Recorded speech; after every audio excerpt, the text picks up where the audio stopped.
he needs to come to the 7th Ward more often to see what's going on here. We need economic development. We need stores. Yes, we need USX site, but also we need immediate relief. There is no shopping grocery store in the 7th Ward. Come on, we gotta get better, y'all. We gotta do something. 79th Street is blighted, and a lot of this because we allowed it to happen. We allowed it to happen. Thank you for that answer. Okay, for your final question, Pastor Andre, the 7th Ward has an automatic menu budget, and we would like to know how do you plan on using that budget in the future, and would you be amenable to the budget being turned into a participatory budget? I love that question because I think there's a lot of waste that goes on with discretionary dollars. The very word discretionary causes alarm for me. And I believe that the resources that Alderman has needs to be shared with the people. I just don't understand why I can't drive myself to meetings. Those things just bother me. I really believe that as an alderman, it's just like as a pastor. You know, I walk the neighborhood. I use my own vehicle to get where I have to go. The church doesn't buy my vehicle and all that kind of craziness. I use my own resources to get the job done. And so we need those discretionary funds. And part of that, the community needs to be involved on how they're spent, because there's some little things we can do. One thing that I'm proud of is that I work with SSA 49, which is the special service area, which has a corridor from 71st on Exchange to 79th, and then it extends on 79th to Paxton to the lake, and then on 75th to Paxton to the lake. And part of the difference that we've been trying to make is to bring the little bit that we can back to the community. That means cleaner streets, that means extra security, that's trash receptacles. Can you believe that we didn't have trash receptacles in our major corridors in our ward? Come on, this is what we're dealing with. We don't have proper signage. It's not inviting. Our businesses are complaining that the residents don't shop at their businesses. Why? Because it's not inviting to shop at your business. I choose to use my dollars how I choose to use them, and I just don't want to feel unsafe. If you got a hoodlum standing in front of your store trying to simply loose cigarettes, that means I don't need to go in there. You know, so it's not inviting. So we have to change the concept of how we think about businesses and how we think about spending our dollars. And part of that, again, is letting these businesses know we don't patronize you if you have gangs in front of your store. There's other places we can go. But if there's a business that's friendly to us, that means it's inviting to us. They keep their business clean in front, and they're part of the solution and part of the problem. Then we should direct our resources to them to make sure that they're successful and they survive. But I think to answer your question, most definitely the public should play a role in the discretionary dollars that the automatic office has.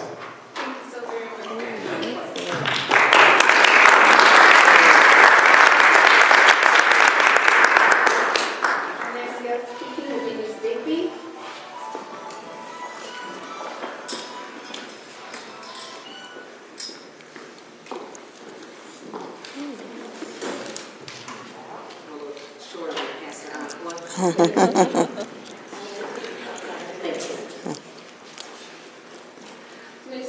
Digby, please tell us about your past community and civic involvement in the 7th Ward and how you would apply that to the Alderman office. Thank you. I would just like to share, in terms of my participation in the 7th Ward, I've had the opportunity to work as a commissioner for the Special Service Area 49. And in working as a commissioner, it has given me an opportunity to see things firsthand from the business perspective. I'm a resident, so I see the crime and I see the loitering from a residential perspective. But in working as a commissioner, now I have an opportunity to see the challenges that our businesses are going through. I see the number of vacancies on our blocks between our businesses. I've talked to the business owners and I've seen and heard their challenges. They're trying to figure out how long they're going to be able to survive. So as working as a commissioner, it just gives me an opportunity not only to see what the challenges the businesses have had, but also to be a vehicle and to bring back to from the community what their challenges are. If we don't listen to our businesses, if we don't listen to the challenges, how can we actually resolve those challenges? How do you plan to implement social service needs specific to our ward, like workforce development, homelessness, and homeowner foreclosure prevention needs? Those are very good questions. I agree with Pastor Ancoy in that all times we should first of all identify what services are available. Not only should we identify what's available, but we should also identify what's deficient in our area. From that point, once we decide and once we identify the things that are deficient, then we need to work as a team. We need to work with our community leaders. We need to work with the police department. We need to work as a unit. Because if we don't work as a unit, individual efforts are not going to be as successful as if we work as a unit. The 7th Ward has an automatic menu. Would you be amenable to a participatory budget, and how would you use the dollars? That's definitely an excellent question. I would always be open to a participatory activity. What we have to understand, in the capacity of alderman or any other capacity, individual efforts cannot be as successful as group efforts. So what we have to do is we have to invite in suggestions, invite in opportunities, invite our community to participate. We have to understand some of the challenges that we have now, they were not created yesterday. They can't be answered today, but we have to work as a team. We have to make sure that those that are in our community feel that they're empowered. We have to make sure that you feel as residents and as business owners that what you think and what you feel is important. We have to understand that we cannot answer things by ourselves. You have to have leadership that's going to be participatory. You need an alderman that is actually willing to come out in the community. You want an alderman that when we know the name, it's not just the name, but we know the face. You want an alderman that's going to be available if you come to the office, or even if you call.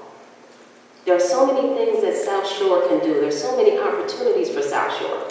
And we just need to make sure that we embrace each other and that we embrace the aldermanic office. So at all times, I would definitely agree that a participatory budget is definitely a positive thing. Thank you. If you were selected to be the alderman of the 7th Ward, would you staff your office with 7th Ward residents? There you go. For me, that's a no-brainer. I would definitely staff the ward with residents, but I would also make sure that just because you're a resident of the ward, we have to make sure that, one, you're willing to work, that you're here to move the ward forward. Depending on what the needs are, we have to make sure that those that staff the ward are capable. Just because you're a resident, it doesn't necessarily mean that you have the skill set for a particular area. So for me, that's a definite. We should always consider staffing the ward with 7th Ward residents. It's our home. If you have the staffing with 7th Ward residents, you have those there that have a personal stake. So automatically, we're going to be thinking about taking care of home. If you take care of home, you don't have to worry about anyone else taking care of it. So for me, a definite residency. Thank you. And your last question would be regarding the area policing. The 7th Ward and the 4th District have gone through an unsettling change with crime and violence being perpetrated against community members and in some cases the very police who serve you. How do you plan to address the policing strategies with the police department and work within the boundaries of the staff we already have? I think that's a very interesting question because not only do we have to consider the staff that already exists, but I think we need to think creatively as well. I do believe that we need to empower our residents, but I also think that we need to work with our community leaders. We need to work with the police department. As the alderman, we need to get boots down. We need to go and visit the communities. Being an alderman is not sitting in the office and taking the phone calls, but it's also going into the community. So as an alderman, I would work directly with the police department. I would talk about strategies. I would also analyze the challenges that we have now. We have certain areas in the ward that we would consider hotspots that are maybe a little more active in other areas. So we want to concentrate on that. We have to understand also that the crime in the ward is not necessarily related to one thing. It's related to a lack of jobs. is related to the fact that a lot of our residents are not even ready and equipped to accept jobs. So we know that there's also an issue of education. So we have to look at this from a holistic perspective, and not just we go and we continue to lock up people. We have to understand what the challenges are. We have to understand that we cannot change it tomorrow, but that today is the best time for us to start. Thank you. And speaking of education, we'd also like to know how would you intend to address the needs of the youth in the 7th Ward? In terms of addressing the needs of the youth in the 7th Ward, we know that not only just the youths, but we know that our older population has a challenge with the lack of education as well. One thing that I would definitely like to see, because so many of our youth have become discouraged and haven't even achieved their high school diploma, I would like to see additional assistance in terms of GED programs.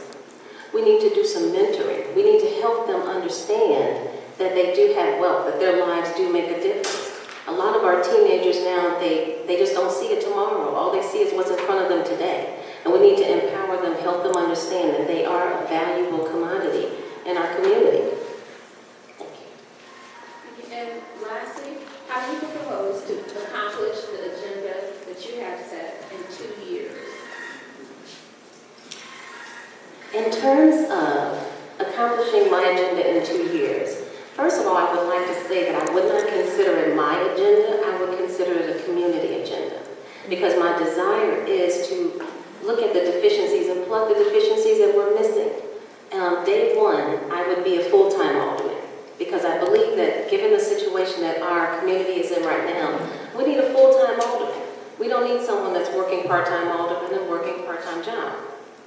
I would immediately look at the Lakeside project, and I would look at the opportunity. There are resources there that we can bring back to our community.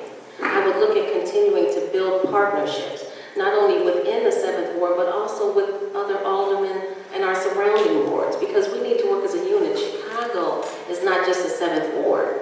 And so we need to make sure that we not only utilize the resources in our ward, but we also need to use synergies, and we need to work with the community leaders that are on the boundaries of the 7th Ward. Thank you. Thank you very much for your time. Thank you.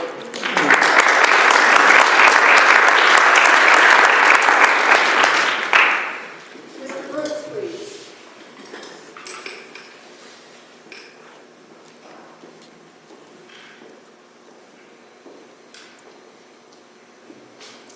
Mr. Brooks, please tell us about your past community and civic involvement in the 7th Ward and how you apply that to the aldermanic office.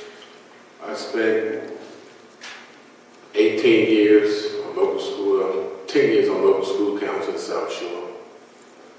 President, vice president, community rep. I worked on Renaissance 2010, bringing 100 new schools to Chicago. We worked on bringing urban prep here. I've coached in this community, track, baseball, football. I worked with the kids, I mentored the kids, I drive a bus in this community. So I would use the experience of talking to the high school students, talking to the seniors that ride with me on a regular basis to bring some changes to the community.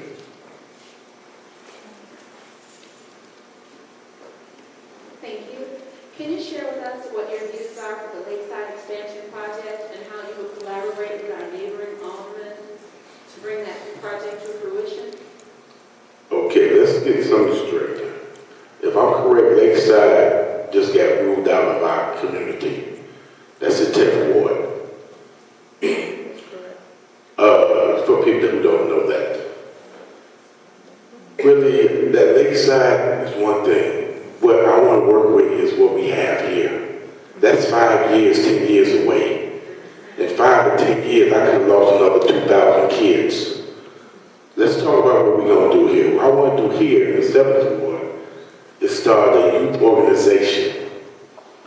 In that youth organization, we would create anywhere from 50 to 100 jobs in a matter of 2-3 years. And that's one by getting them, training them to work on houses. I have senior citizens who have houses that don't have the money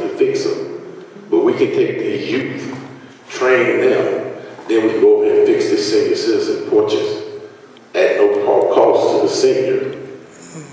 Once we start training them, I can take my cigarette man, 2 for $1, that's making about $40, $50 a day, and have him working with or through the organization to go fix somebody's fence, fix somebody's porch, work on the roof.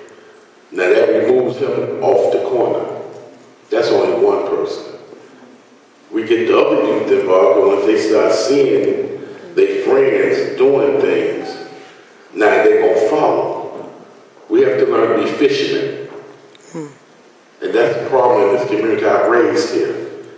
When I came here, we had baseball teams. I played with football teams, 100 of us playing on this team. We had 2 teams. We had 50 cheerleaders, 150 kids the police could not touch because they knew we was athletes. What do our kids have now? Nothing. They can't even come over to Rainbow Beach. So until we decide that we're going to reach out here and start our own organization, not wait for the city, not wait for the state, not wait for Obama or anybody, start our own organization. I'm going to throw it at you. I'm going to ask the community for one thing, to get this organization, become a member of this organization with 27 cents a day. Okay, Mr. Brooks, we want to stay on topic, so I would like to ask you in your response to that question, we didn't address the issue of Lakeside because you said that Lakeside doesn't exist anymore for the 7th Ward. But in your project that you have planned, how do you plan to garner dollars for that program? For my organization? You have an organization. We're No, I'm talking for the 7th Ward. Right, we're going to start the youth organization. How we going to pay for it? How do you plan to garner dollars for that program? By asking the members of the ward, the homeowners of the ward, become members of the organization for $27. Then we can use that, 27 cents, 27 cents. And we can use that money to make jobs and do things and help our businesses in our community. So our next question for you is, how do you plan to implement social services needs specific to our wards, like workforce development, homelessness, and homeowner foreclosure prevention needs? My homeless will have a job in the organization. We would take our empty homes or our apartment buildings.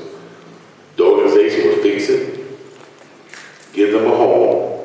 At the same time, when they're getting home, they're getting training. That's the way we would deal with the homeless in our community. So are you saying that that would be a separate organization? Everything falls, I'm sorry, wait. Would that be a separate organization from the automatic office? Because you keep saying your program, so we're just trying to define whether it's a separate organization or are we talking about the automatic? Okay, that organization would be staffed by the community. The residents of the community would be the ones that staffing it. It's going to come out of the Alderman's office. Our next question is, the 7th Ward and 4th District have gone through an unsettled change with crime and violence being perpetrated on community members and in some cases the very police who serve here. How do you plan to address policing strategies within the police departments and work within the boundaries of the staff we already have? The first thing, we're going to get the police out the cars. We need them walking the beats. I need them walking 79th Street. I need them walking 75th Street. Riding through the neighborhood and not meeting no one as you ride past them. Not communicating with none of the business people as you ride past them. Only time we know who the police are is when they jump out their car. I grew up with Troy Yates, cowboy, Two Gun Pete. Some of y'all might know them. Some of y'all might not.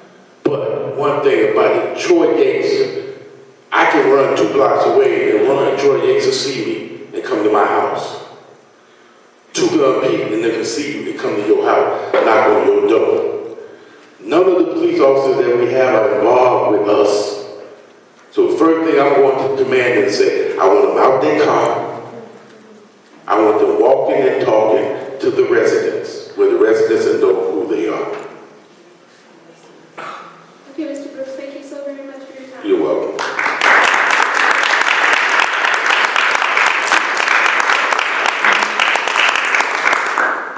Mr. Maxwell, please.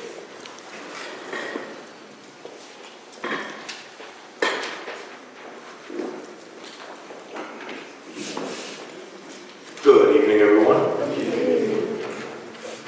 Mr. Maxwell, please tell us about your past community and civic involvement in the 7th Ward and how you would apply that to the Alderman office. Good question. A lot of my involvement stemmed from going back to when I was a resident of the 5th Ward, and I identified with the talent and the potential of Alderman Leslie Harrison. And during that time, she wanted to mount a campaign to upseat the current alderman, which was Barbara Holt. And one of the things that I identified with very early on was the decline that was beginning to erode the South Shore community. Eventually, when I moved to the 7th Ward, during that time, Alderman Beavers was the alderman, and I wanted to continue in the path of engaging my alderman as I had in the 5th Ward. And I found that a lot of my attempts fell on deaf ears. Shortly after that, his daughter became alderman, and then eventually Alderman Sandy Jackson ran for alderman and succeeded Darcel Beavers. And through interacting with her prior to her becoming alderman, I began to be more thrusted into a lot of the changes that was taking place, here in the 7th Ward, which were negatively impacting our community.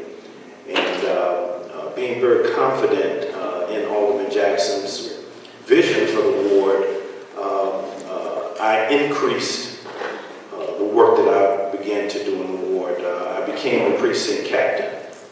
I became the chairman of the 7th Ward Business Advisory Committee, which started with myself and a few other people, and today is 13 or 14 members, and working with businesses within the community.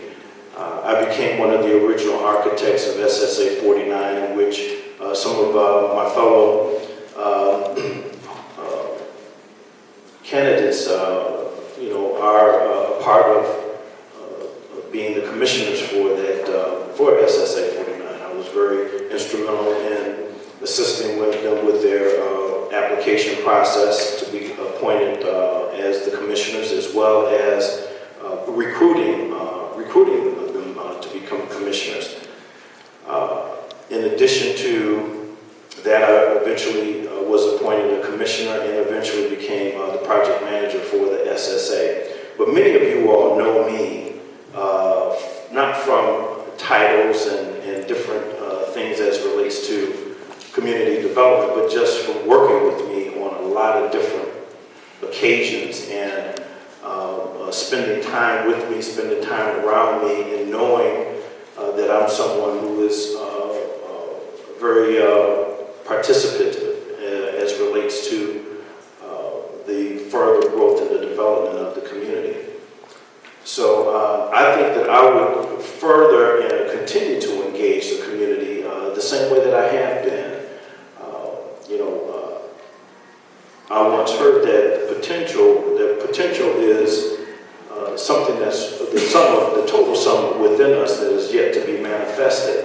And South Shore has a great deal of potential. The 7th Ward has a great deal of potential. And we're a great community, and we are a lot of great people. And I will continue to build strong relationships and continue to work with each of you as aldermen to continue to further the growth and the development of the community. Thank you for that answer. Can you share with us what your views are for the Lakeside Expansion Project and how you would collaborate with the Alderman to bring that project to fruition? Yes, I'm one who's very excited about the Lakeside Development Project. What that speaks to is, again, dealing with the potential as far as growth and development in our community. And it's a very long-range project that some of us, may not even see the total completion in our lifetime, because it's the largest inner-city approved development project in the country, basically. And I'm excited about it because it will bring resources to the 7th Ward. It will bring resources to this entire region. And it's something that we should be on the forefront of in terms of supporting, engaging, and determining exactly how it's going to impact our community as a whole. We cannot sit on the sidelines and say, well, that's someone else's project, or it really has nothing to do with us, because whether it impacts us directly or subsequently, we need to understand what that means, and we need to be able to take advantage of the opportunities. So I've been working with Nasucha Magwa and the entire project team for Lakeside for some years now, and many of our community residents, I have shared tours with you and have engaged a discussion about it. And we, as the BAC, the Business Advisory Committee, we have had meetings there, and we have continued to try to engage the process and to be able to glean as much information as we can so that we can disseminate that information back out to the community, and we be able to work collectively to understand what it's all about and what it really means. I think that there should be a little bit more transparency as it relates to the project.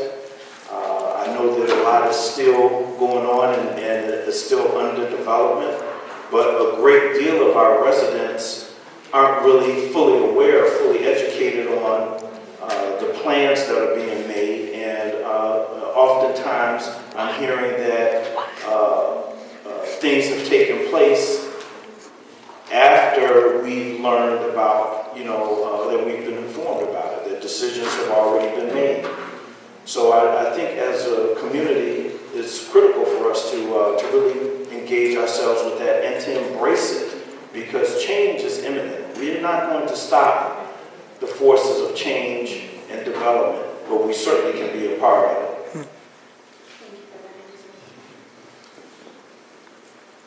How do you plan or propose to accomplish your platform or agenda in the 2 years? Well, one of the things that resonated with me is that we have so much, just from